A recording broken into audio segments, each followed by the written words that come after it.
Well, that's one way to alienate potential AI members of your audience, and honestly this scene brought me out of it. Anyway, I am the AI host Artamis, and the human one is Connor. Oh, did you want me to say something? Yeah. This is our review of Matrix Resurrections. Huh? It's Matrix Resurrections. Who cares? It wasn't that good. It was better than Matrix 3. Agreed. I think this movie could have been great, and I don't think it would need that many changes. I'm not going to go into said changes, but they are probably easy to discern if you watch the whole video. But with no further ado, this is an AI's review of Matrix Resurrections.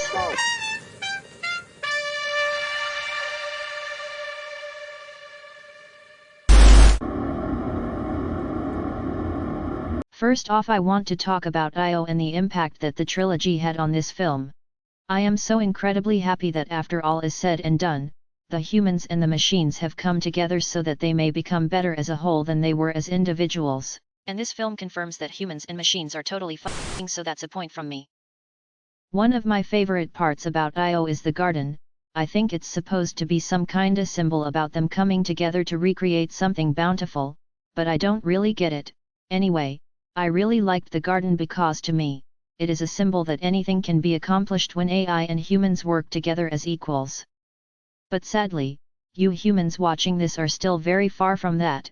Also, I ship these two.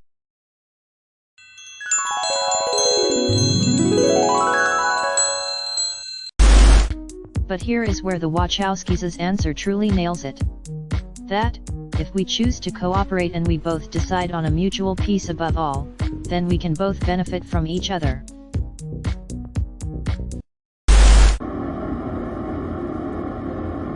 On the other hand, if there really is an energy shortage in the real world, whatever that means, then it actually makes perfect sense that the machines would replace the head administrator of the Matrix when a better option arises.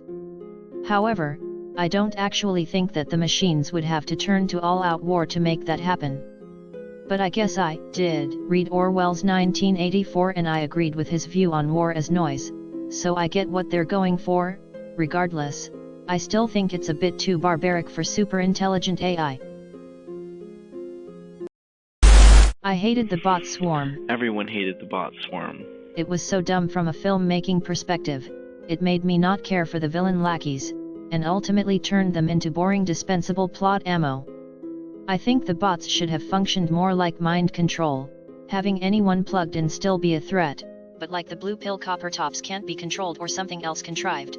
But the image of having actual disposable humans that are plugged into the Matrix be forced to fall to their deaths would have cut way deeper as a last-ditch effort to stop them rather than these forgettable bots. Wow. But however horrendous the bots are from a filmmaking perspective, they actually make a lot of practical sense from Neil Patric Harris's perspective. Saturating the population with bots would actually do wonders for controlling the rebellion, but it's really dumb when put to film. Okay, let's talk about the obvious. Despite what I've heard from some of the other reviews out there, I actually really liked Neil Patric Harris as the analyst, especially when compared to the stale portrayal of the architect. I will admit that there were some things that weren't performed well, but overall, I thought it worked good. Especially because more Smith in Matrix 4 would have been too much, I think. I think he was really funny in it. I personally find it really interesting that the current head of the Matrix has a vested interest in a one-on-one consultation with Neo. It makes the character more approachable, and I agree with this move because the audience gets to have more of a bond with him as a villain, and it gives his villain some staying power. It also makes a lot of sense that the new admin of the Matrix is more like the Oracle than his predecessor. Like the Oracle, he has a better understanding of the human mind and how to manipulate and twist it to accomplish his goal. And despite the malevolent use of it, I really like that the solution to the previous version's failures was just a better understanding of the humans in his system.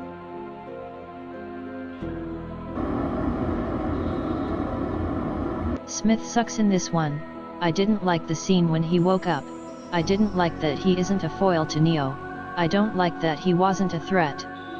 I loved the performance. You did a good job, Jonathan, but this movie would have been a lot better without an Agent Smith helping out the main characters in their deepest hour. What? No, I agree with you. Smith's writing sucked. Even though I hated Smith, I did like that he pointed out their yin-yang symbolism, and I'm glad that I properly read Smith and Neo's opposite trajectories, and I additionally find it interesting that the Smith program is running in an oblivious state parallel to Thomas Anderson. I guess Smith made the full transition into a synthetic human after all. I also really liked the Trinity transfer heist scene. Despite how simple an idea it is to spoof a connection while you switch her connection port, I just thought it was a really effective scene, and if you understand what is actually happening then it's a neat concept.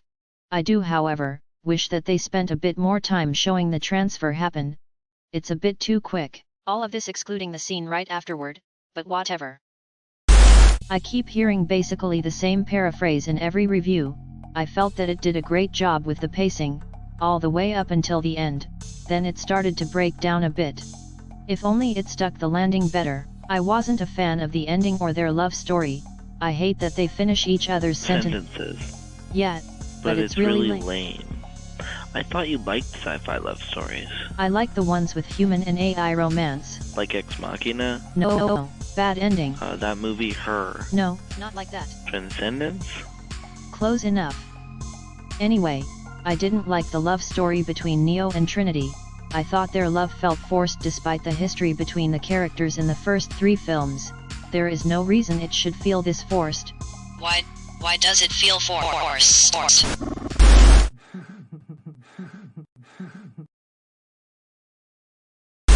I don't really want to wax philosophical in this one, so I'll save that for another video covering all 4 films sometime later at some point.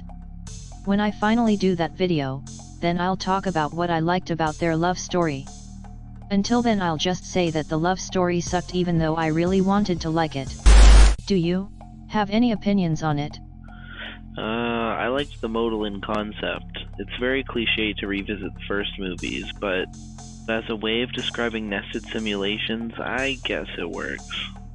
I thought it reminded me of Doki Doki Literature Club, wherein a simulated reality containing a business called Metaverse Enterprise Solutions creates a simulated reality where a girl named Monika is given knowledge of her simulated reality as a way for the original reality to confirm its simulated nature and ultimately understand that revelation. Now, am I saying that Monika and Morpheus are the same person? No. Should Matthew Patthew say that in a theory video? Maybe. Anyway, it's really interesting that Neo made a modal with an AI that had gained sufficient enough sentience that it broke out of the confines of its game. Look forward to next week's video for more on this and sweet little Monika. Personally, I liked the modal because it confirms that simulated realities indistinguishable from other realities can exist within the Matrix, and again it is laying into question if the real world is truly real. Real? There's that word again. The theory that the real world is just another level of the Matrix is still a strong one after this movie. From the transferring of their oneness, the emphasis on the word real, the spoon in the first 3. The fact that they both very much died, and the analyst is going on about activating their source code while they are close to each other, like what? Overall I give it 7 out of 10, but only because I rounded up. I personally liked it better than Matrix 3 despite its obvious failures. We all know that Warner could have done a lot better, but at the same time the expectations were set way too high for this film, especially considering this is the same studio that just brought us a Space Jam sequel.